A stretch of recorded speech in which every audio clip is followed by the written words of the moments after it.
Gail Alder here from North Somerset's Early Years team, talking again today about our project World of Stuff and Story and the provocation pods. Today we're going to be touching on how working alongside these materials can actually support children's self-regulation, which is quite a big claim, but it's something that is really, really important as early years educators. It's something we really need to embrace with the growth of understanding around the brain, with the strides we've made in neuroscience, etc. And we know that it's something we really need to be learning about as early years educators, and seeing how we can incorporate that within our practice. If you're interested in reading more about that, two books I'd recommend. One, Conquer, who I think there's an updated version of this, but Early Childhood and Neuroscience. If that's a bit of a weighty tone for you to start with, if you look at Minet's work, you can see her, I believe, on YouTube, and you can read some of her articles, but very much recommended. Or Dr. Stuart Shanker's book on self-reg is very worth watching. But the reason it's been brought to my mind particularly today, which is Friday, April the 16th, 2021, is we've very sadly lost another real advocate for early childhood education, Dr. David Whitebread, who came to North Somerset. We were lucky enough to hear him as a keynote speaker at one of our conferences from Cadbury House a few years ago. He was associated with Lego, if you remember, very interested in neuroscience and how our practices, as I've mentioned, as early years educators, can really support that in our children. We know that it's a real challenge in this day and age, particularly. Some children seem to be more predisposed to be able to control their emotions and to be able to focus on a task in hand, to be able to reflect and to plan forwards. Some children aren't so naturally predisposed, but again, as early as educators, that's what we tune into, that's what we try and pick up on, and that's when we focus back on that unique child. We build those positive relationships around that child. We then create enabling environments, and World of Stuff and Story and some of the interesting objects and artifacts there can really provide the cognitive challenge that allow us to work and play alongside children and be sustained shared thinking partners. And then, of course, that learning and development will happen. And with the passing of Dr. David Whitebread, Siren Films have put out a new free film clip where he's talking about self-regulation. And as I was listening to it, I thought, gosh, that just ties in so firmly to the ethos at World of Stuff and Story. So I just wanted to use the pods to demonstrate, going through the 4 points that Dr. David Whitebread says that we need in order to support self-regulation, or the development of self-regulation in our children. The first one, of course, starts again with that unique child positive relationship part of the principles of the EYFS, which is an environment of emotional warmth. If we go back to Maslow's hierarchy of need, we know that no child who is hungry, who is cold, who is stressed, who isn't relaxed is ever going to learn. So we need to make sure that we provide that environment of emotional warmth as the very basic provision in any of our early years settings. We have our key person approach, and even in broader settings, we have that one key person that is the main emotional stay for that child. But also, of course, we build those positive relationships over the child's time with us, across other adults and across children within the setting. The second point that Dr. David makes is around opportunities for appropriate cognitive challenge. And again, that's where these resources really do come into their own. They're unusual, they're intriguing. If we just look at this one today, which is pod number 51, we've got some glass bottles with some feathers inside. Actually, I don't think they had feathers inside initially. I wonder how we could get those out. I wonder if the children would be intrigued to try and get their fingers in and then try and get other implements in to get the feathers out. We've got a variety of materials. So we've got more glass bottles. We've got little cotton bodkins there.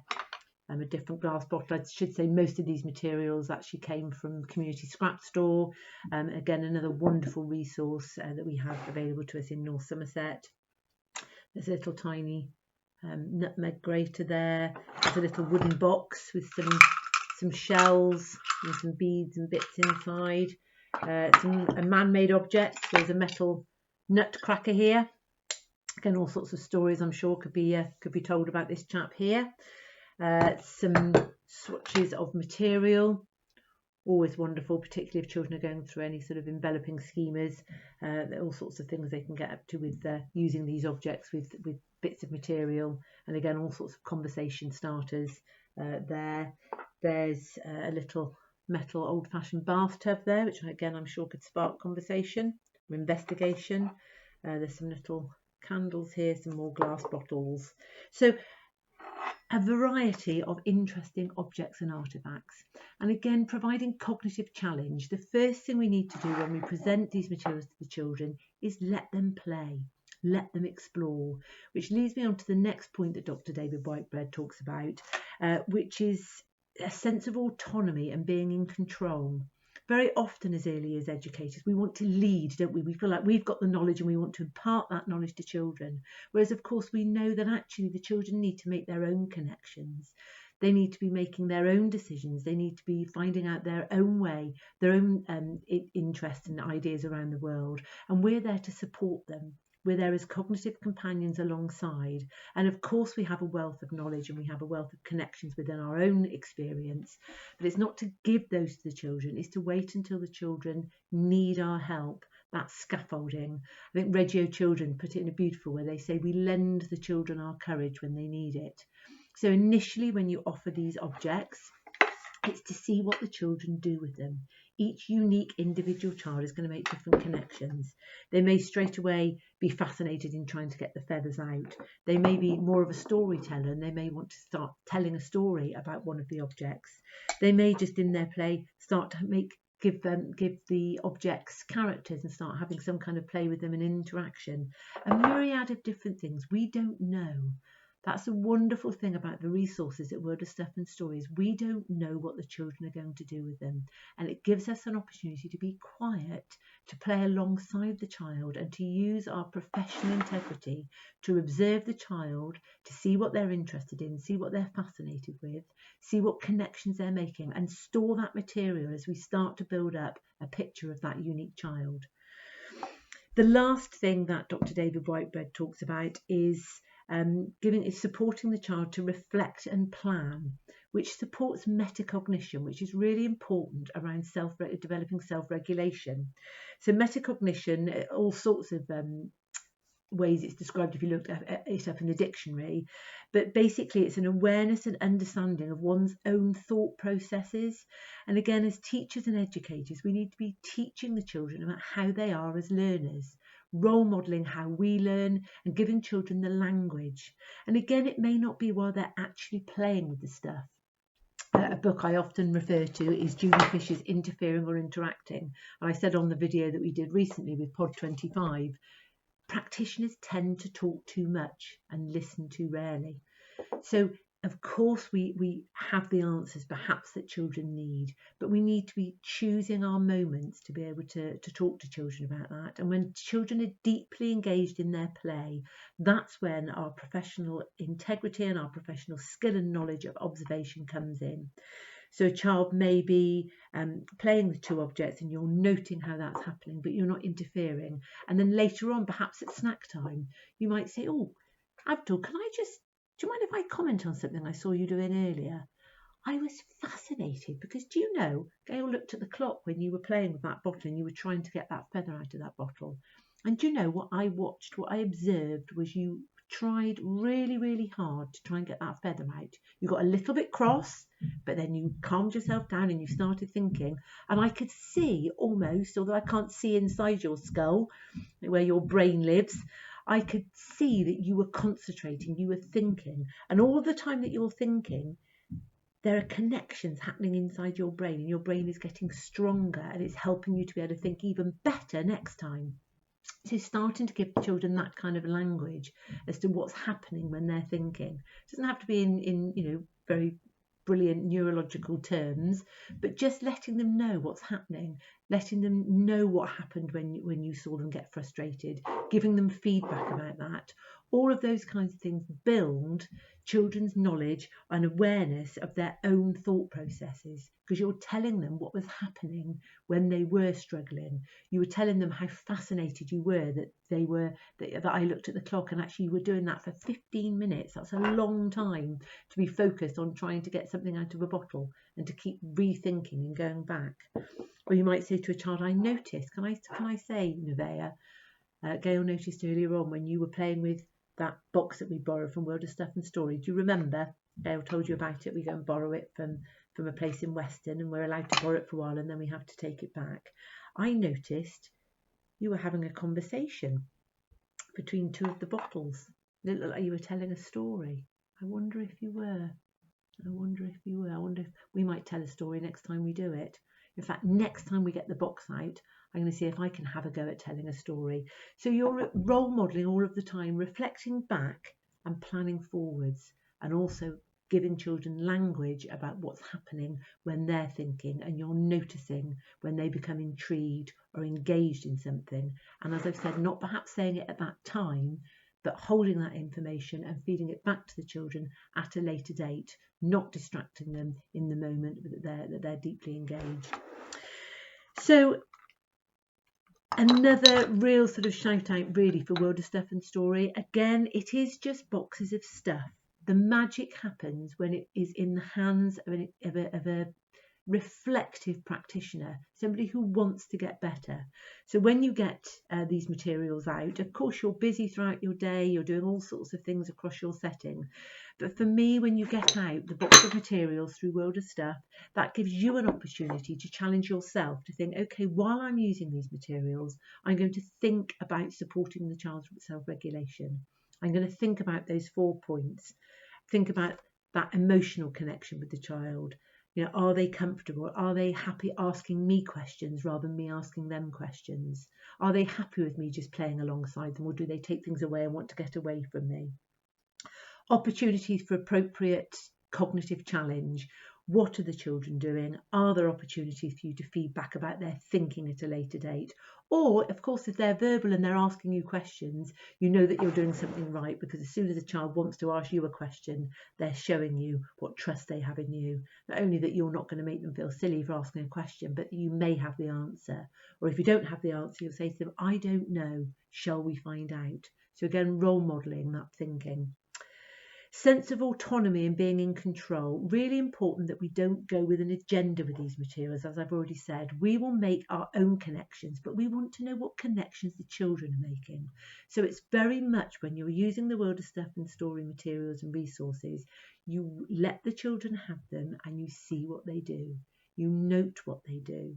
You just make notes in your head of what they're doing, playing alongside them, what fascinates them, which things do they keep going back to? Do they get bored very, very quickly and then go off? And why might that be? Does another child come and stay with it all morning? So all of these times you're making assessments, you're making judgments, but you need to be letting the child have the autonomy. You're not telling them what to do with the materials. You're saying, I don't know what to do with them. There's a range of possibilities. What might they be? And then that last one is supporting the child to reflect and plan, really building on that idea of metacognition, thinking about how you can feed back about what the child is learning, how they're learning, and again, making those professional choices as to whether you do that in the moment with planning, with the play, or whether you save that and you reflect that back to the child later on. I remember when you... Can I comment that when you were doing that earlier on, I was fascinated because I wonder what you were thinking when you were. Can you remember? So you have, away from that series of play, you have collected that information and then you model that reflection and that planning. What might we do next time we have that out? I wonder if we could. So you're extending, enriching and enhancing without interfering when that child is actually deeply engaged in their play. So again, wonderful opportunities, boxes of stuff, but in your hands they can be magic. I just wanted to finish today's short video with a reminder of somebody else who has been hugely influential in the growth of our ethos around World of Stuff and Story, and really working with children's natural strengths and curiosities to grow that learning and development in tune with the child, rather than really a forced intervention. And I think currently we have the new EYFS reforms, but we have a huge opportunity to grow our own curriculums and really be thinking about what sits with us as practitioners. Of course, it sits within the educational programmes of study, but how we want to get the children there. We have wonderful personal and professional choices that we've been given the autonomy ourselves to be using at the moment. And again, I think World of Stuff and Story materials can really support us to grow a child developmentally friendly curriculum. And this poem I'm going to leave us with is by a wonderful educationist and poet called Peter Dixon. He's been hugely influential over the years, and he is very keen that we grow this play-based practice, because it's ethically right to be working alongside the child rather than forcing things upon them when they're not developmentally ready. And this is called Once I Dreamed in Colours. Once I dreamed in colours, built castles in the sky, watched dragons building love nests and angels in the sky. I wrote of singing serpents, touched the morning dew, saw a goldfish dancing and painted apples blue. But now I dream of magnets, booster groups and words, apostrophes and clauses, and I hear no singing birds. My teacher's world is worksheets, objectives, lists and aims. I have no dreams or sunshine, and my pillow's stained with rains. And that's absolutely the antithesis of what we want to promote through World of Stuff and Story. Children are fascinating, they're wonderful, they're capable, competent beings. And if we can give them interesting objects and artefacts and provide that emotional warmth, we can provide that sense of autonomy and the child being in control. We can support them to reflect and plan and talk to them about thinking, talk about the fascinating things that they're learning and how we are fascinated by them, how we're so privileged to be working alongside them. We can make learning exciting again, and then children will want to learn these other educational tools when they're ready to do so. We can be giving them rich vocabulary as we're playing alongside and describing some of the materials and some of the stories that are coming from these materials without forcing this upon the children. So we think that World of Stuff and Story is a wonderful way of growing our curriculum. It's fitting in with those ideas of self-regulation that were outlined by Dr. David Whitebread, and really enjoying our children's learning at their pace. If you'd like to join us, please contact the early years team and we can give you more information about membership from World of Stuff and Story as from September 2021 onwards. But thank you for listening. Speak to you soon. Bye bye.